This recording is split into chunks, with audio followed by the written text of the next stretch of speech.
Just, Yeah, for the time being, yeah. yeah, for sure. So yeah, hey, welcome to the Florida Massive Podcast. I'm back with a banger. This is gonna be episode 53 or 54, and we're just knocking them out. I'm super elated for this guest. Everyone heard him before in a podcast. He was actually the first two-part podcast, because he was just giving these gems. Hey, but before we get into who it is and what he does, please follow us on all platforms at For the Masses Podcast and on YouTube at JB the Masses Podcast. Let's keep adding to the subscriber count. Let's keep growing the podcast.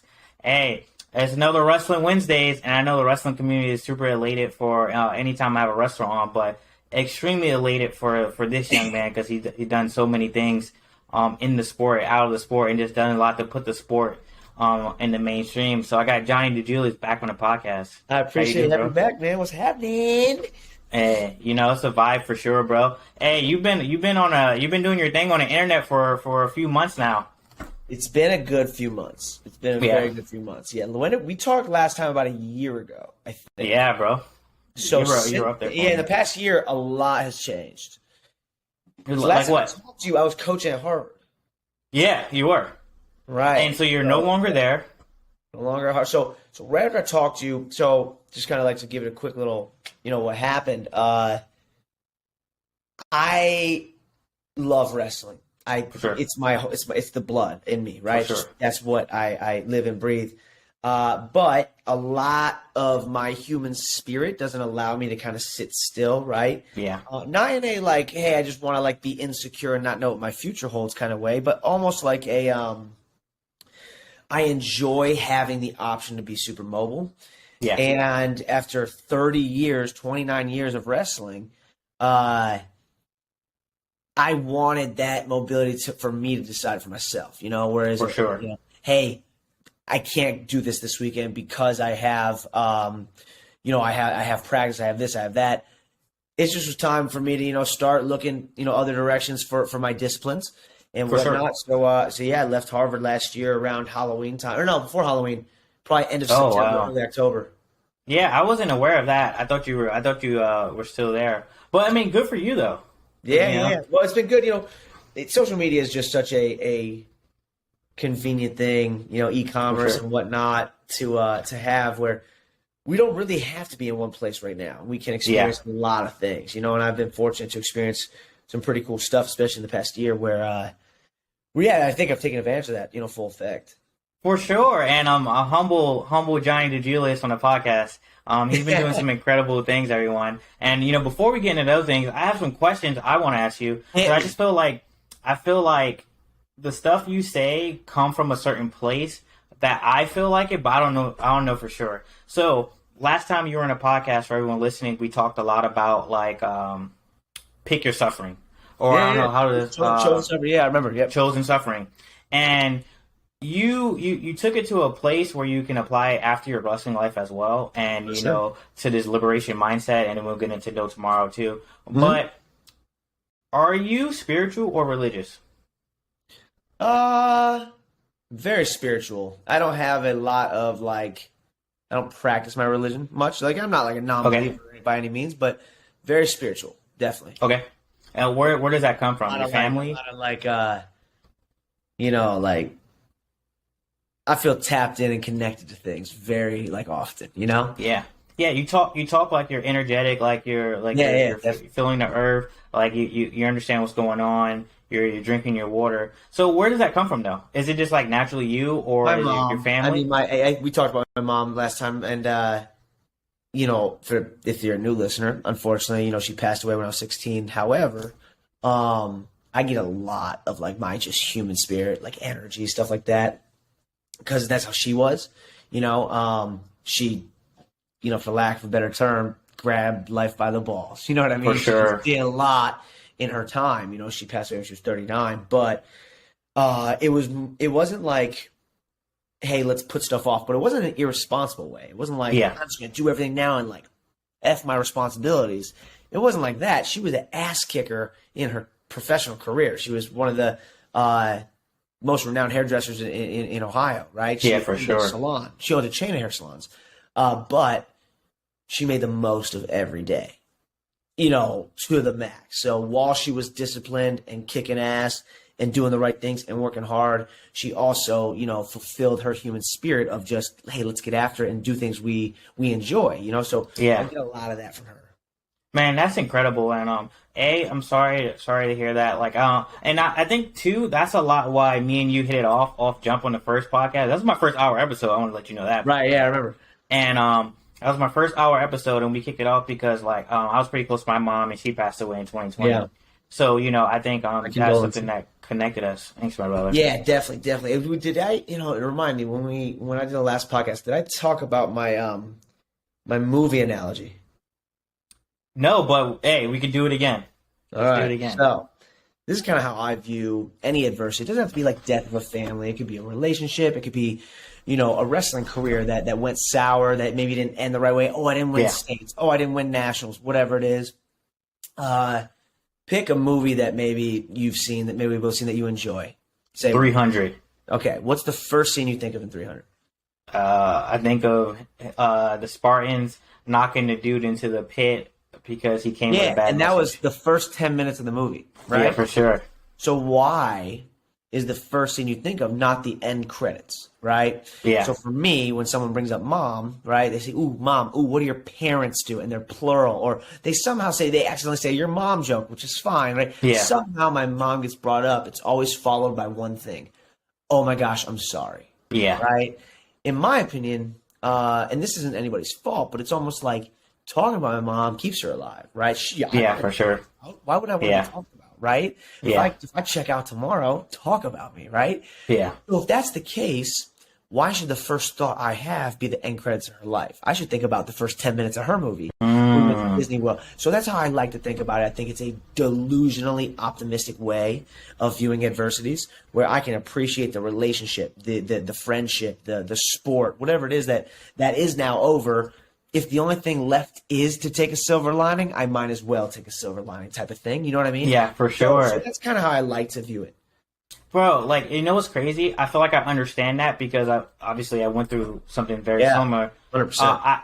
I relate to that because when I try to think about my mom, I think about the times that I had with her that were positive, that was like, I remember her doing that. And I try to go back deep as I can to remember whatever positive situations I had with my mom, not like what she went through.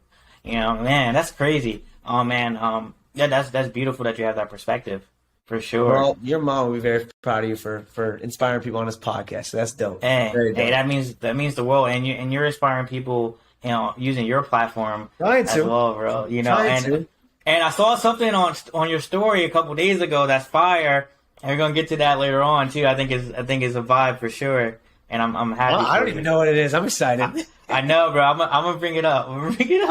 For sure. Oh, before we keep going though, I just want to say to let everyone know, I helped Nick Scuzz get a girl like a month ago. Did you? Yeah, he's gonna listen to this. Which one, Nick? Nick. Nice. Nick. I love Nate too, but Nate always helped Nick get girls too. But I help him introduce him to a girl, and we were just talking about you. He's on his running grind now, bro. He lost some weight, and he's looking good, that's awesome. bro. I haven't caught up with Nick in a minute. I gotta catch up with him. Yeah, he almost got speared into we had a wedding and it was like a lake. He almost got speared into a lake, but I can't swim. Nice. So yeah, my brother. Hey, so you've been doing a lot on the internet right now. A few months ago, you went viral on a podcast. I want to say it was like a Barstool Sports podcast. A few months ago, you know what? It was a guy named Sean Crawford. That's the one you're probably thinking of. So he was a former NFL player. Played for, I think, the Raiders. I think the Raiders. Played at Notre Dame. He was a corner at Notre Dame, and he just had a really nice setup. He has a few podcasts that have made it onto SportsCenter and stuff like that. Darius Garland and Nick Chubb and some pretty high profile athletes. But he snagged me, which I was super appreciative of that. But I think I gave him a little different outlook than the typical, athlete, perspective, because, I'm fucking crazy. Yeah, for sure. So it's cool. Yeah, definitely a fun one.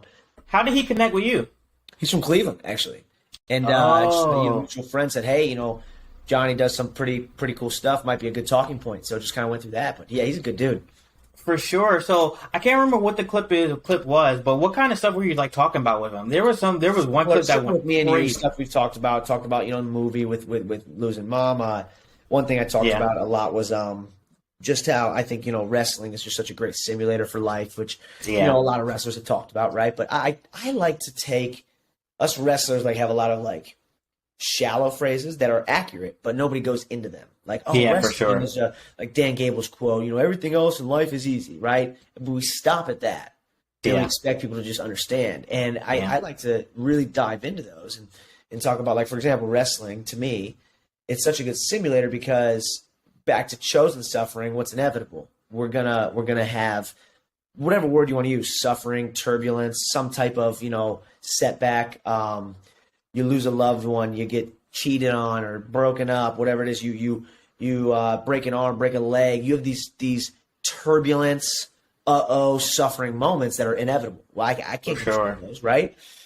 Wrestling is simulated suffering, where I get to go into practice every single day, and I get to simulate that turbulence, sprints. I'm losing to somebody that I usually beat. It's pissing me off. Somebody gets the better of me. I'm cutting weight. I have to wrestle on an empty stomach. There's all these things that happen that are causing adversities in your, soul, and you have to work through them. You can run away, you could fight them, you could whatever it is. Where in real life, when these sufferings happen, I lose a loved one. Does it make it easier that I've wrestled? I don't think so. Does it make it manageable? Yes. That's where I think it comes in handy. You know what I mean? It makes it a little more manageable. Okay, hey, I've been here before because I've practiced it. This is going to suck. The next 3 months of my life are going to be freaking hard, but let's go through it. You know what I mean? So, like, that's some of the things I like to talk about. And on the podcast with Sean, that's what, I got into a little bit, so stuff like that. For sure. I like that analogy a lot because I think it's our response to stimuli. Well, all of us experience like environmental stimuli, but it's like how we respond to it. And I think with wrestling, environmental stimuli, that's a good phrase. I like that. For sure, bro. And like us wrestlers, like you said, we literally practice how to respond in these certain type of situations. Definitely. I got an uncle. He's like a monk, bro. He's like a legit monk. He lives by himself. Some and trains discipline, martial arts. Bro. Tell me about it. Yeah, that's some discipline. He uses the internet and stuff, but he just trains martial arts. So, like, if he ever in a situation he has to kill somebody, and that's what he does. Good and he talks about like all that kind of stuff. He's like, "Yo, this ain't wrestling." He's like, "Yeah, for sure, bro." But I mean, that's cool. That's cool, man. I'm happy you're on those type of like spotlights because obviously you're huge in the wrestling community, and like that was your opportunity to like go to like more of a, I guess you would call it mainstream situation, and like really show how like, us wrestlers do. Because like when you talk to all of us, we all feel the same way you feel. You just articulate it in a way. And I like to think I can vocalize it in a decent way. My dad is a speaker, right? So I cherry pick some ways that I can storytell and speak from him. But also as wrestlers, we like to stay in our little circle. Wrestlers grow up in wrestling, they graduate, they go back to wrestling. So nobody, it's a cycle where we're growing mentally within our group, but we don't get to, I don't know if this is the proper term, but like evangelize it to everybody else, right? Like we don't get to talk it to these kids on TikTok that play soccer, that don't play sports, and not to say wrestling is better than soccer by any means, just different outlooks, right? Yeah, for sure. And fortunately, with some of the ways I live life, that is very appealing to random people that aren't wrestlers, right? Yeah. Traveling, base jumping, skydiving, and whatnot. People have, started following me based on that stuff. And then all of a sudden I sprinkle a little wrestling clinic in there. And they get to see it. They've never seen a wrestling clinic before and stuff like that. So it's cool to be able to share it like that. You know what I mean? Yeah, for sure. And that's amazing that you have that outlook on it. I have a reason why I think that it's important for us to be able to like talk about the sport and why it's attractive to people. I'm going to tell you, I think it's more attractive to people because I think as we get older, we start to look for stuff to give us that stimuli, or we look for stuff to make things harder so we can get that thrill again, or that adrenaline. And the people who haven't wrestled, I think people who wrestle, we are more apt to find those things like, jiu-jitsu, training hard in the gym, whatever the case is. We want the challenge. Yeah.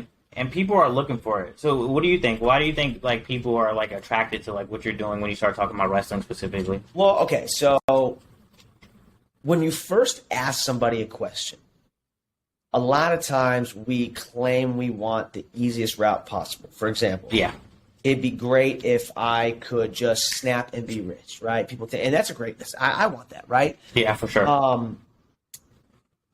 In sports or even in business or whatever it is, we often think about the outcome, the end goal, the end result, and we wish we could skip the whole process. And I know I can go down the whole process route and all that stuff. Yeah. And boom, we're there.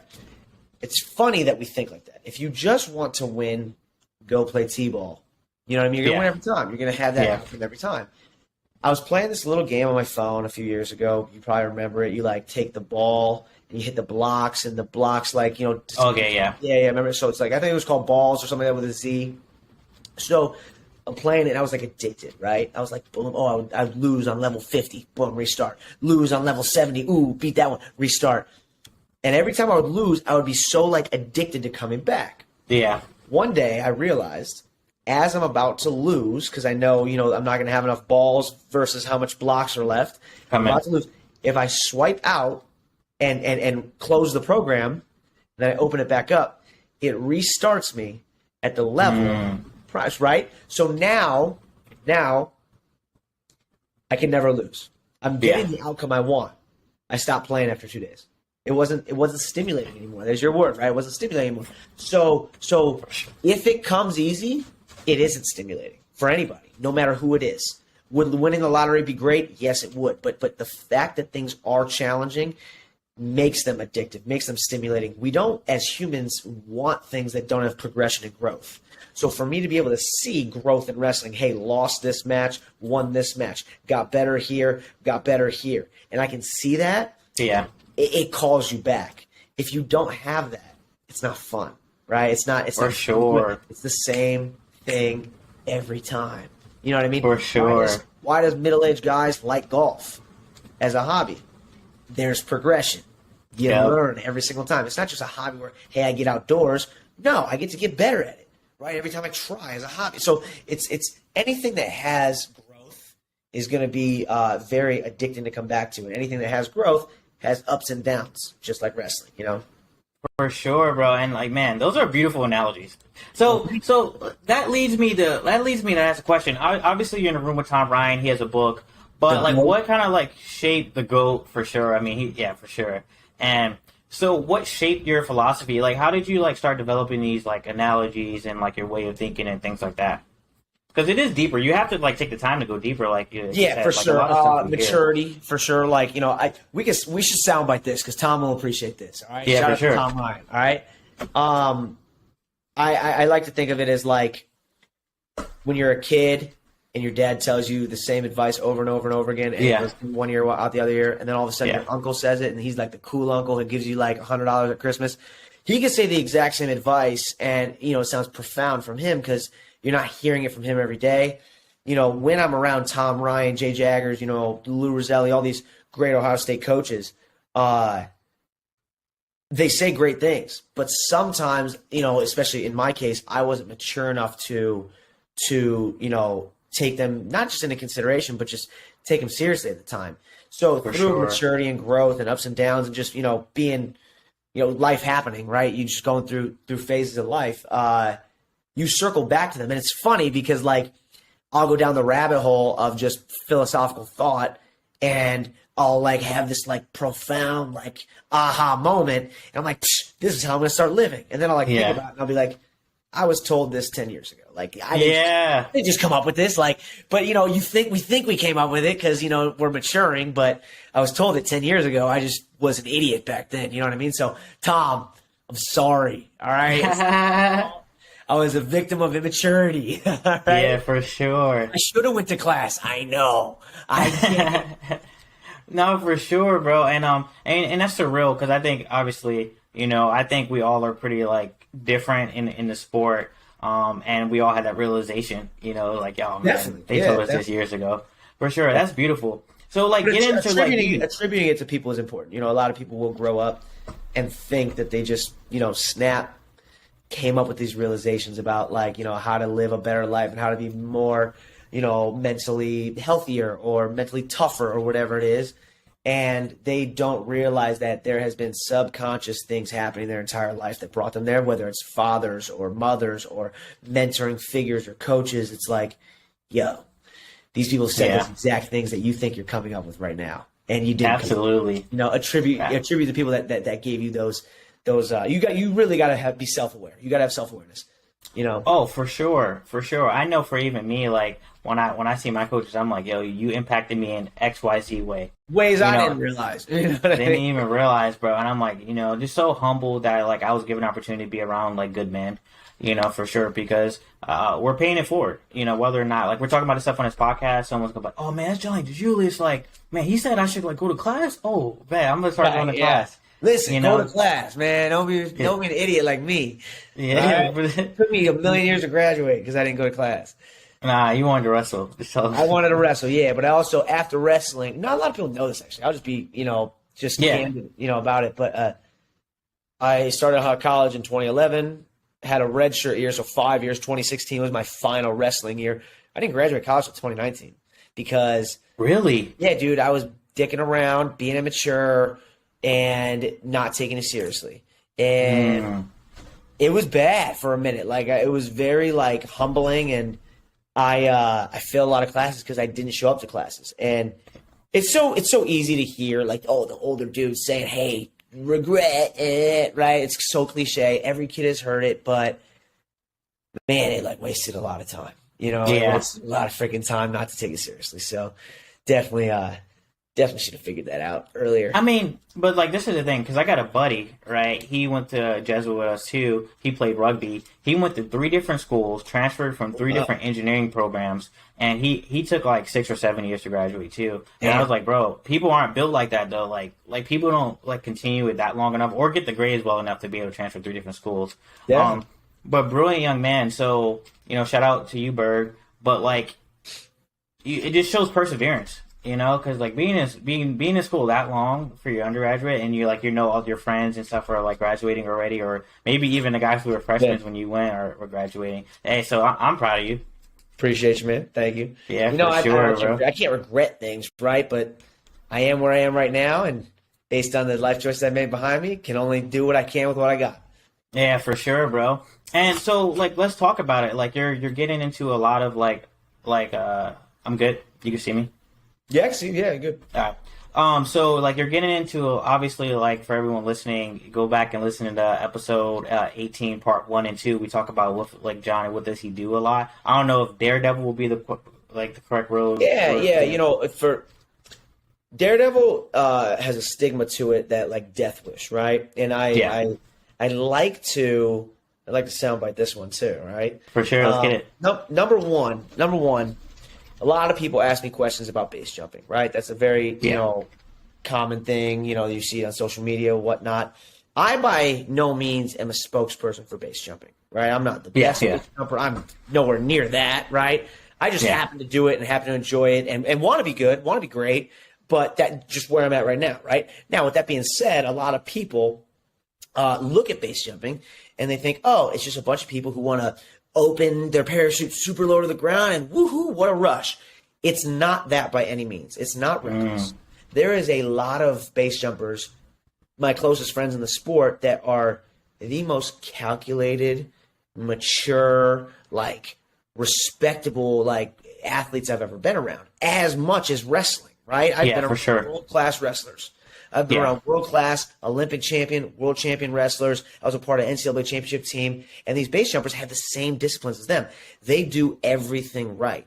They go to bed early when they're on trips. They eat the right way. Like they take it seriously because it is life and death right now. Yeah, for sure. Not just about opening low and woohoo, what a rush. A lot of these people that I've been around look at it as like solving a puzzle, if that makes sense. Hey, I'm on this object. I want to land over here. How many seconds should I take? Should I take 1 second, 2 seconds? At what height should I open based on the winds to make it to this landing area? Right? It's solving the problem of how to get there, and it's very cool to watch them do that and be a part of it. also and learn from it. You know what I mean? People ask me a lot of base jumping questions, and sometimes I'm like, you guys have no idea. I'm a blue belt when it comes to base for jumping, sure. right? I just have a little bit more popularity than some other people that are in the sport because they do it purely for love, right? Which is freaking sick. Nah, for sure. And that's beautiful. I didn't know that. I didn't know it until that much. So when did you do your first jump? First base jump was Bridge Day, which is this weekend. What's Bridge Day? Yeah, Bridge Day is an event 1 day a year. New River Gorge, West Virginia. They make New River Gorge Bridge legal for like 5 hours. It's like 8 a.m. Not 5 hours. It'd be 8 hours. 8 a.m. to 3 p.m. They make it legal, right? And 100,000 people come watch us. And, it's some festival for the city, I think. I'm not sure what the actual, details of it is. But 300 base jumpers show up. We jump off a bridge. What? Now, it's an 800-foot object. It's very big. It's a bridge, so it's not a solid object, meaning there's nothing behind it, right? So it's a pretty forgiving object. So it's very good for your first base jump. It's high enough where it's not a skydive, obviously, per se, but it's pretty high. And my first jump was in 2018. Did 2 jumps off it. I'm sorry, first jump was 2017. Did 2 jumps off it. Didn't base jump again till the following Bridge Day. 2 jumps, right? Then didn't base jump again until 2019, right? So I was only I wasn't a base jumper by any means yet. I had 4 jumps off of a huge bridge. In 2019, that's when I started base jumping, a little more frequently, but still holding back quite a bit. And then 2020 is when it really took off more. 2020 and 2021 was a lot more active. So, now at about 160 something jumps right now. So in most most 140 came in the past 2 years, right? Yeah, for sure. Yeah, it's been a lot more frequent, the past 2 years. That's a lot to me who don't jump at all. Blue belt level still, blue belt level. I know people with thousands. What? Yeah. Oh yeah. Yeah. What? Yeah. That's incredible. So obviously, it's a niche sport. You fell in love with it, kind of popularized it, especially in the wrestling community. Yeah. So obviously, you got sponsors now, and you got your own brand, No Tomorrow. All right. So No Tomorrow, I seen some stuff on your Instagram for that page recently. So what's going on with No Tomorrow, your clothing brand? So No Tomorrow is my way of just inspiring people to live in the moment. Through merchandise and media. People doing rad stuff. It doesn't have to mean base jump off a building. It's what makes you feel present. It doesn't mean be irresponsible. It doesn't mean, go, tomorrow, doesn't matter. That's not what it means. It's, hey, what's going to make me feel boom right here, right now? Maybe it's yoga. Maybe it's art. Maybe it is skydiving. Maybe it is booking that last second trip, spontaneously and being, a little last second, sliding into home plate. But I just want to inspire people to go get after it and understand that, you can make life, whatever you want it to be based on the cards you're dealt, with all respect to that. But, just trying to, just be some sort of inspiration for that. Yeah, for sure. And I know you're doing that. Like I said, I think you guys have super cool pictures on there. So, are you dropping something here soon? Because that's a nice shirt you got on right now. I appreciate it. Yeah, I got a lot of stuff online right now. LiveNoTomorrow.com. TMRW is how you spell tomorrow. I just like abbreviating it. I don't know how, but I actually got the trademark for No Tomorrow in America, which is a pretty common phrase, but I got it. But yeah, LiveNoTomorrow.com. Got some hoodies and t-shirts on there right now. Some phone cases I just got in today, which I was stoked. Let's go. Yeah. But it's just always adding stuff on there. So right now it's just boom, constantly running, For sure. And we're gonna drop that in the show notes so everyone can go and hop some too. Thank you for that. Yeah, you already know, my brother. So last thing before I gotta let you go, because I know you're a busy man. You're getting ready for Bridge Weekend. What'd you see on my story? I hope it's this. Yeah, it's this. This. That's in the back of your mind. You're thinking about it. I've been thinking about it. What I messed something up. So, Johnny, I saw on your story there's a lovely young lady you had with you. I knew it was that. You got a girl. Let's go. Let's go. We got to tell the world. I don't need you. I'm not Nick Skenesny. I get my own. Yeah, you get your own. Yeah, forget Nick. No, yeah, I have a girlfriend. I mean, she's the best. She is like, let's say there's a spectrum to being like super responsible and getting stuff done, right? And then me like super irresponsible, just let's go live life and experience everything. She helps me balance that out in a constructive way. She doesn't take away from how to live life, but she's like, hey, if you're going to do that, right? If you're going to do that, just up and go. Let's do it in a way that's going to be beneficial and constructive and growth. And, she just helps with a lot of blind spots and she's the best. She's awesome. Oh man, that's incredible, man. I'm super happy for you. I know for a man who's like jet setting all the time like you, she had to be special. So appreciate you. I'm elated for you. And so she works remote, so that bodes well. We could just go. Oh, you can go together. She's going to the boxer Jake Paul. Yeah. So I'm pretty good friends with him, and actually that's one of you said sponsors. Fortunately, I haven't really talked about this at all. I've never even posted about this. I've posted about his company. I've never posted that I'm a part of it, but I'm contracted to do some social media posts for his company, per month, and I have a big parachute with his logo on it, which is pretty cool. And that fortunately they gifted me, and so I'll be going to his fight with her. And then we're going to celebrate in Hawaii afterwards, so that'll be pretty fun. Dude, that's incredible. I saw you, so I see you on your stories a lot with them, and I'm like, man, well, I wonder what he's doing. Like, I mean, they base jump too, but that's awesome, bro. Nah, they don't base jump. They don't like that I base jump. I mean, they support it, but they get scared. yeah. Nah, that's incredible, bro. Jake tells me I'm an idiot. He's like, you gotta quit that. What, man? That's super cool because they're from Ohio too. They wrestled in Ohio, right? Oh yeah, that's the homies. Yes, they're Is that how you? So how'd you meet them? So I was wrestling at Ohio State. Jake came down and was a camper at the Ohio State wrestling camp. Oh, wow. And there was like this this little, fucker that just was like, yo, take me out. Yo, let's go do some cool stuff. And I was like, you know what? Come on. So I just took him out on campus and stuff. When he was a camper, it was funny. And then you just stay connected after that. He's like, Jake's like the nicest person. I know, like social media wise, a lot of people have a different outlook on him, but he's the man. He's as normal as everybody else, right? He's the nicest guy ever, and he's always shown me love after he kind of blew up. Yeah, just because it started as a wrestler back at Westlake, right? So, yeah, for sure. Ever since then, he's obviously taken off, and it's been cool to watch him blow up and. Been at a few of the things that have he's fighting Anderson Silva. I go watch the fight. It's freaking sick. Insane, bro. I'm elated for that too, just for the community, and it also just shows that like, hey, once you have a base level of wrestling, you can learn other aspects of combat sports and be pretty well at it. Yeah. I do. I will say this though, wrestlers, all you wrestlers out there that trash jiu-jitsu and trash MMA and like wrestlers will run through that. Yeah.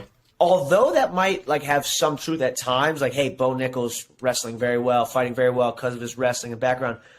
Respect other martial arts. I think it's very important. Like, there is no reason to be like, who would win in a fight? Wrestler base versus boxer base. It's like, why don't you just appreciate art? Why don't you just appreciate? I respect boxers.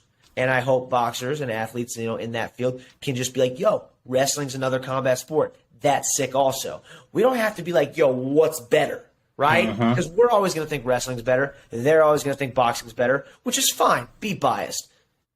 But appreciate their art. Appreciate it. It's freaking cool.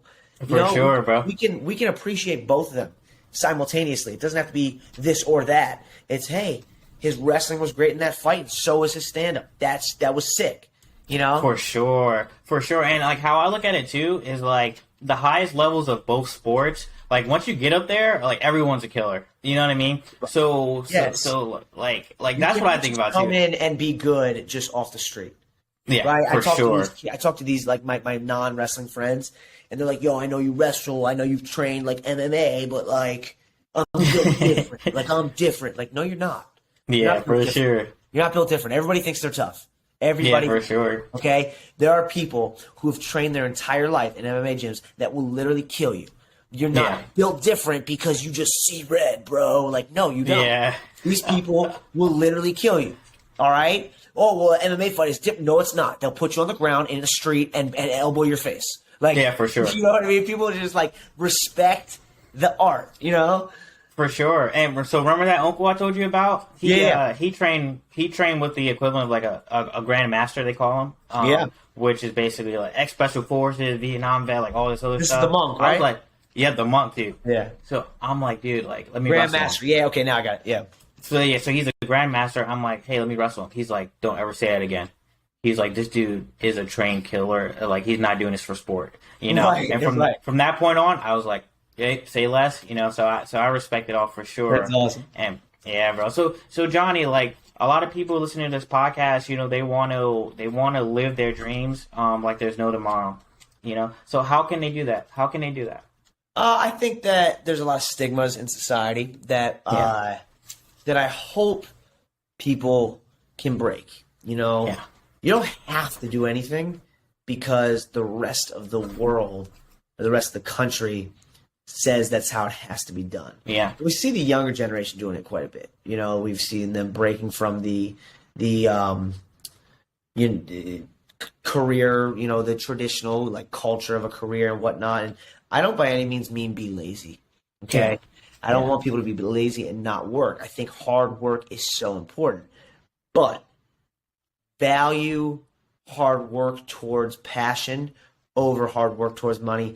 Is it easier having certain privileges? Yes. It's really hard if you have a kid at a young age or you grew up in a rough area. It's very tough. It's very tough. However, with what you can, you know, you can only deal with the cards you're dealt, right? What you can, try to find value in the things that are non-superficial. When it comes to breaking those stigmas, right? Attack things that set your soul on fire. Just you know, attack them. Money can be made for the rest of your life. It can be. It doesn't mean put stuff off, but don't be afraid to live a little in the moment and do something that you'll remember forever. You know. For sure, and that's beautiful. And like for everyone listening, like just go to Johnny's Instagram and you'll see him doing what sets his soul on fire. Trying to, you know, for sure. And then you know, for me in this podcast, there was a Japanese word you used last podcast. Ikigai. I can't remember. Ikigai. Finding Ikigai. You got me excited. So I hope you don't mind this real quick. Let's do it, bro. Hold on. If it works. I've never shouted out my girlfriend on a podcast before, and I've done 50 podcasts, so we're going to give her a little shout out. Let's do it, bro. We'll hang up on her in 2 seconds. We'll just click hi, bye. Nah, let's do it, bro. She's going to big time me right now. I love it, bro. Oh my gosh. I promise I have a girlfriend. I'm not. No. She's not fake. I definitely saw it, and I was happy for him. I was like, man, I don't think I've been following you for a couple years now. I was like, I never saw him post a girl. I was like, oh yeah, he's in love.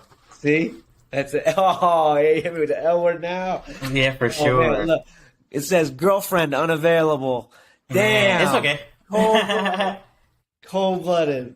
That's all good, my brother. Wait. So my bad. Ikigai. Ikigai. Yeah. So just in case people weren't at the first podcast. It's just it's fourfold, right? No one is greater than another, but it's a Venn diagram when you Google it. It's really cool.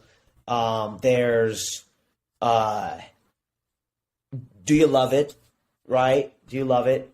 Can you make a living?